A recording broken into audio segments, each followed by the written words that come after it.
There are certain places that become feared so quickly that they do not need centuries of folklore behind them.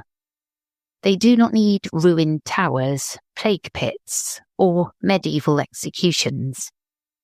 All they need is one terrible discovery, so shocking that the name of the place changes overnight. Support for this podcast comes from Progressive, America's #1 boat insurer. We've all made mistakes on the water, but there's one mistake you shouldn't make, being uninsured. With Progressive Boat Insurance, you can choose coverage for most mistakes you or other boaters could make, helping you float carefree all season long. Quote today. Progressive Casualty Insurance Company and Affiliates. #1 rating based on 2024 filings with state departments of insurance. Suffering from dry, tired, irritated eyes? Don't let dry eyes win. Use Systane Pro. It hydrates, restores, and protects dry eyes for up to 12 hours. Systane Pro. Triple action dry eye relief.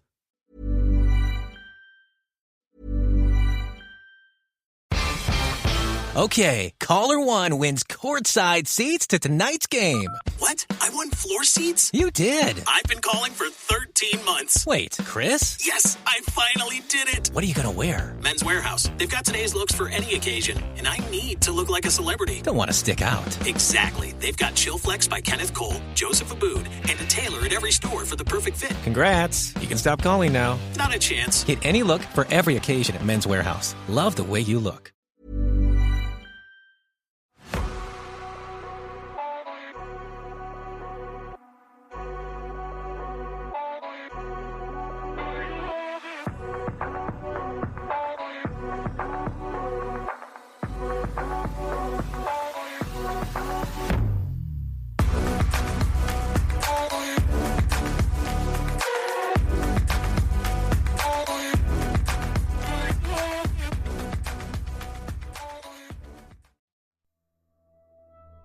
Hello, I'm Sarah.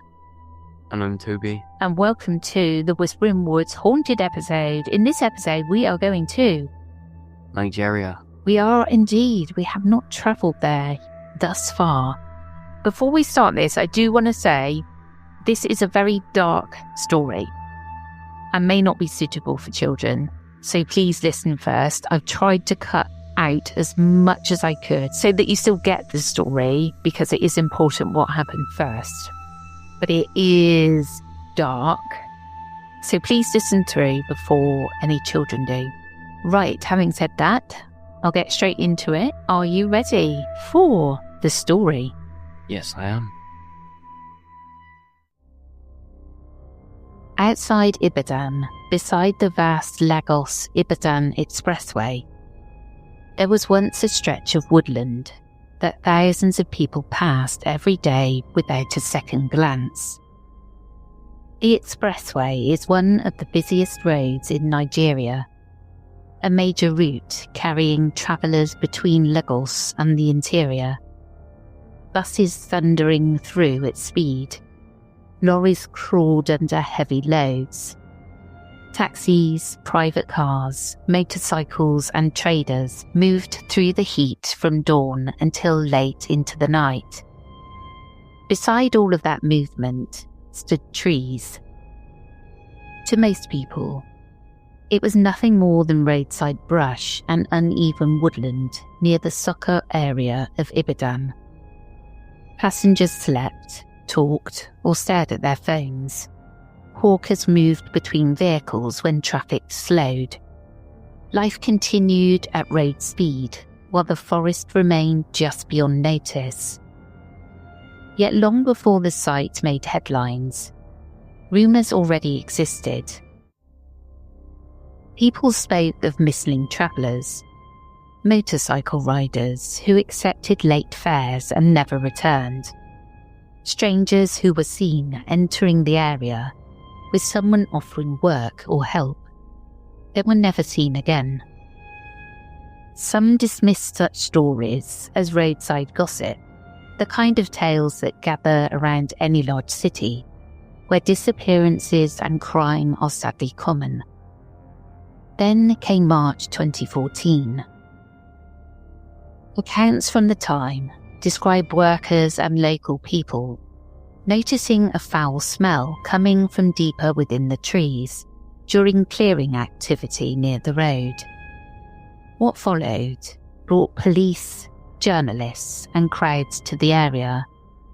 As searches continued, investigators reportedly uncovered a hidden compound within the forest, along with pits, food rooms, shrines, and evidence suggesting that people had been held there against their will. The reports that followed were horrifying. Human remains were said to have been found across the site.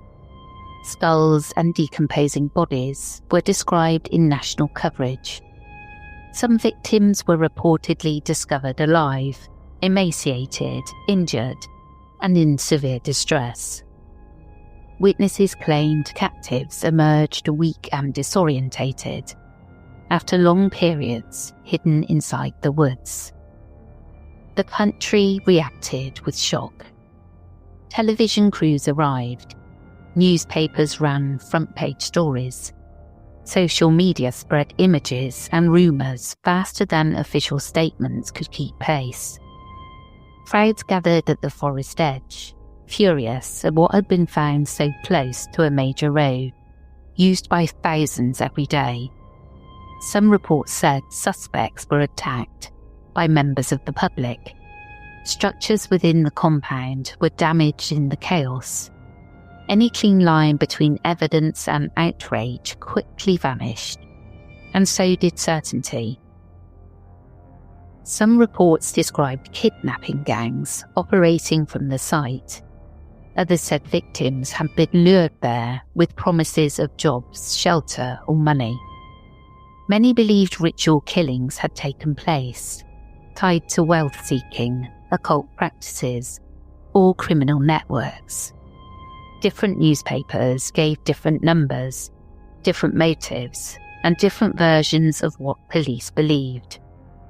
But beneath all disagreement, one fact remained. Something deeply sinister had been hidden in those woods. That alone would have marked the place forever, yet the story did not end when the police left. Once the site was exposed, and later cleared, people began saying the forest had changed. Drivers claimed that stretch of road felt wrong after dark. Some refused to stop there under any circumstance.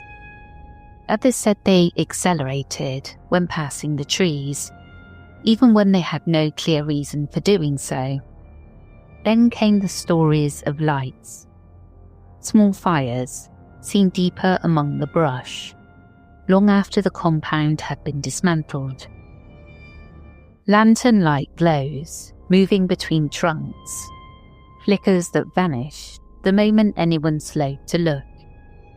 Drumming carried across the roadside wind, voices speaking in rhythm where no crowd could be seen, whispers close to the shoulder of the road, though no person stood nearby. Some swore they heard crying. Others said they heard their own name called softly from the dark. These stories were told on online forums and conversations between drivers who know the route. But haunted reputations do not need evidence to survive. They need memory, repetition, and a place already stained by fear. Soka had all three. What disturbed many Nigerians most was not what had been discovered there, but where it had happened. One of the busiest roads in the country ran only yards away. For years, people may have been speeding past while suffering lay hidden in the trees. That idea alone is enough to haunt a landscape. By day, it was traffic and woodland. By night, many believed something remained. And among the stories that spread afterward, one in particular still circulates. It tells of a motorcycle rider, a silent passenger, and a path leading off the expressway into the dark. In the years after the forest was exposed, the stories changed. At first, people spoke about what had been found there, the police activity, the crowds, the horror of discovering that such things could happen so close to one of the busiest roads in the country. But as time passed and the headlines faded, another kind of story began to take over. Not what had happened in the forest, what was still happening there.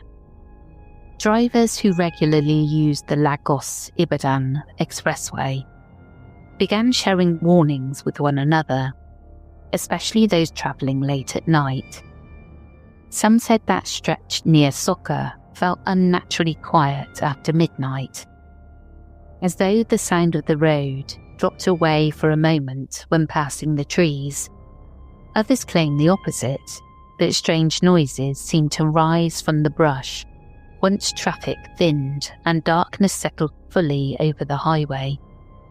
One of the most repeated stories involved a woman at the roadside. According to several retellings, motorists travelling alone after dark would sometimes see a woman standing near the verge, waving urgently as if asking for help. Some said she looked distressed. Others described her as calm, almost expressionless, standing beneath weak roadside light and waiting for approaching cars to slow. Those who claimed to stop said the same thing happened next. By the time they looked again, she was gone. No figure running away, no one crouched nearby, just an empty roadside and the forest beyond it. Other travellers told a different version, saying they never stopped, but watched in the rearview mirror as the woman remained standing in the road behind them, long after she should have disappeared from sight. Then there were the lanterns. Lorry drivers and late-night taxi operators spoke of small lights moving between the trunks deeper inside the trees. Too low and too steady to be headlights, too mobile to be fixed lamps. Some compared them to lanterns carried by people walking in single file. Others said the lights would appear in pairs, pause, then separate and vanish. When police patrols or curious motorists reportedly turned in to investigate, nothing was found. Another claim that surfaced repeatedly was the smell.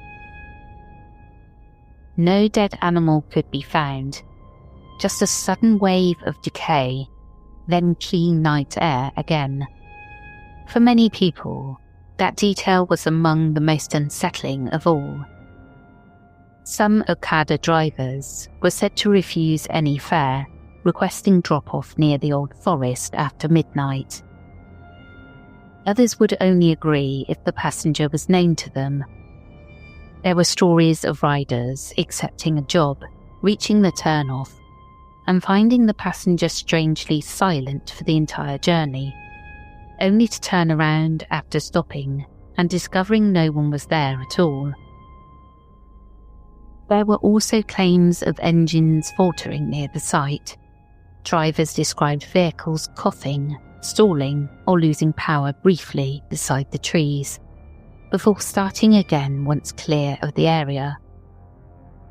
During heavy rainstorms, when visibility dropped and the forest line became little more than a black wall beside the road, nearby residents sometimes claimed to hear cries coming from within the trees. Not constant screams, but short, desperate sounds, swallowed almost immediately by the thunder and rain. And then there were the shadow crossings. More than one traveller described seeing a dark figure run or glide across the road ahead, causing them to brake sharply, only to find nothing there when they reached the spot. Several years after the forest was exposed, another story began circulating online. The writer identified himself only as Tund. Tund claimed he worked as an Okada rider, one of the motorcycle taxi drivers common across many Nigerian cities. It's difficult work, often late night work, carrying strangers through traffic and down roads a rider might never choose to travel alone. According to the story, business had been poor that evening. Close to midnight, he accepted a fare request near the roadside. The pickup point was a small drinking spot lit by a weak bulb and the passing sweep of headlights from the expressway. Waiting there was a man dressed in dark clothing with a cap pulled low. The man climbed onto the motorcycle and gave a destination near Soka Road. Toons later wrote that he hesitated immediately. By then, everyone knew the forest's reputation. But he needed the fare, and so he started the engine and pulled onto the expressway. After some distance, the passenger tapped Toons' shoulder and pointed toward a narrow dirt turnoff, disappearing beside the trees. Toons stopped.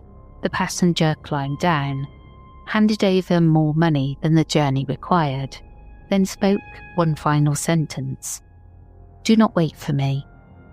He then walked straight into the darkness of the forest without a torch, and without once looking back. That should have been the end of it. Instead, curiosity overruled caution. Toon claimed he parked further along the roadside, then followed on foot, telling himself he only wanted to look briefly and satisfy himself that nothing unusual was happening. He entered the trees and at first heard only ordinary night sounds, insects, leaves moving. Then came a low rhythmic thudding, a drum, then voices, several people speaking together, too far away to understand, but close enough to follow. He moved deeper into the brush until he saw a flickering light ahead. Hidden in a clearing were figures standing around a fire. Some wore robes, others had cloth wrapped around their heads. A few, he claimed, wore masks. And in the centre stood a wooden frame. What he believed he saw there next is why the story spread so quickly. Toon wrote that someone was bound to the wooden frame in the centre of the clearing, slumped forward and barely moving. He could not tell whether the person was conscious, drugged, or already beyond help. Around the frame, the chanting continued, the drumming grew faster. One of the masked figures stepped forward, holding something long and metallic that caught the light. Toon later described it as a knife. Though in fear and darkness, many objects become whatever the mind most dreads. He said he tried to back away quietly. Then his foot came down on a dry branch. Everything stopped. The drumming stopped. The voices fell silent. Every head in the clearing turned toward the darkness where he was hiding. Then two figures began walking toward him through the brush. Not running or shouting, simply coming closer with certainty. Toon fled. He described crashing through branches, stumbling over roots, tearing his clothes off thorns while hearing movement behind him. He burst from the tree line onto the roadside, reached his motorcycle, and struggled to start it with shaking hands. As he pulled away, he looked back. At the edge of the forest, he claimed several figures were standing silently among the trees.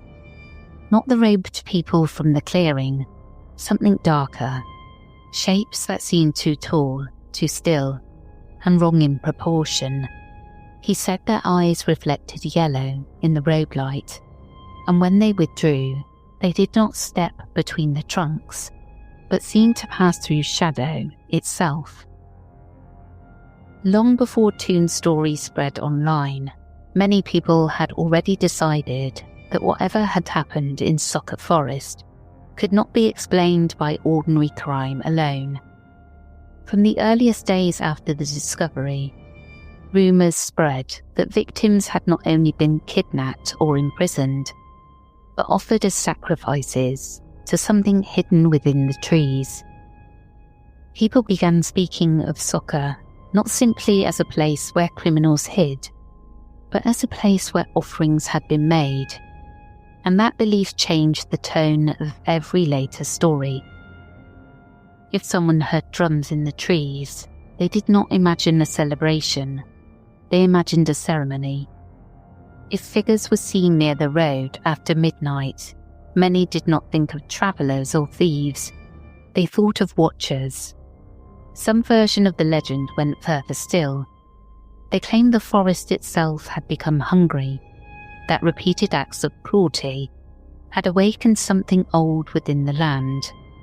According to those stories, people were no longer being sacrificed to human greed alone, but to an unseen presence that now demanded more. There were stories of names being called softly from the roadside. Some swore animals refused to enter certain sections of the old site. Dogs pulled away from paths. Birds went silent in stretches where they should have been loudest at dusk. Every sound became intentional. Every light in the distance felt like an invitation. That is why Soka remained frightening, even after clearings were made and structures removed. The physical site could be dismantled, the belief could not. To some, Soka Forest was the scene of terrible crimes later exaggerated by rumour. To others, it was a place where dark rituals were carried out for years in secret. And to a small number still, it was something worse. A place where whatever had once been fed was still waiting to be fed again.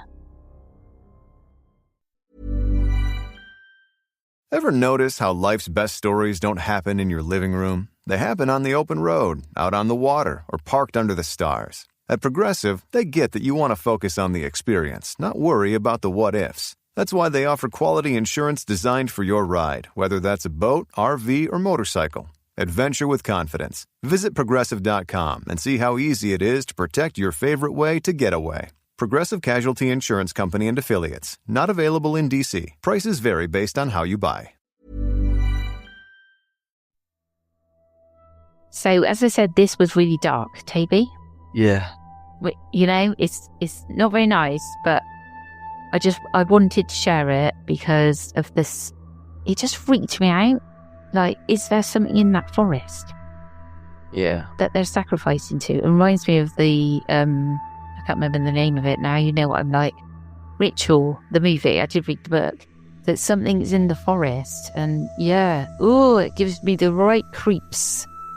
Yeah, that sort of stuff always used to creep me out when I was younger. All the rituals and stuff like that. I mean, I love a pagan horror, but this is a bit too, you know, no. Yeah. Well, that's the end of this episode. I hope you enjoyed, and we'll catch up with you again soon. We will indeed. We will catch you again tomorrow for the main episode. Take care, everyone. Goodbye.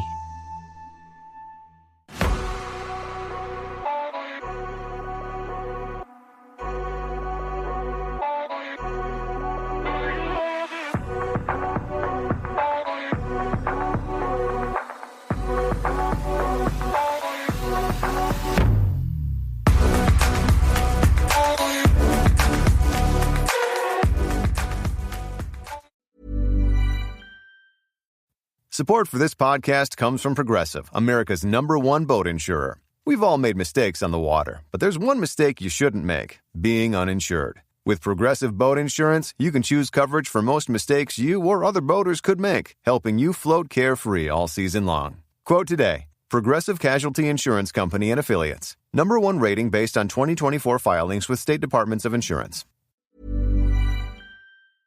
The stories told on the Whispering Woods are inspired by historical records, witness reports, and local folklore. While every effort is made to research and represent events accurately, some details, names, and locations may differ from official accounts or have been changed out of respect for those involved. These episodes are created for storytelling and entertainment purposes and should not be considered definitive fact or investigative journalism.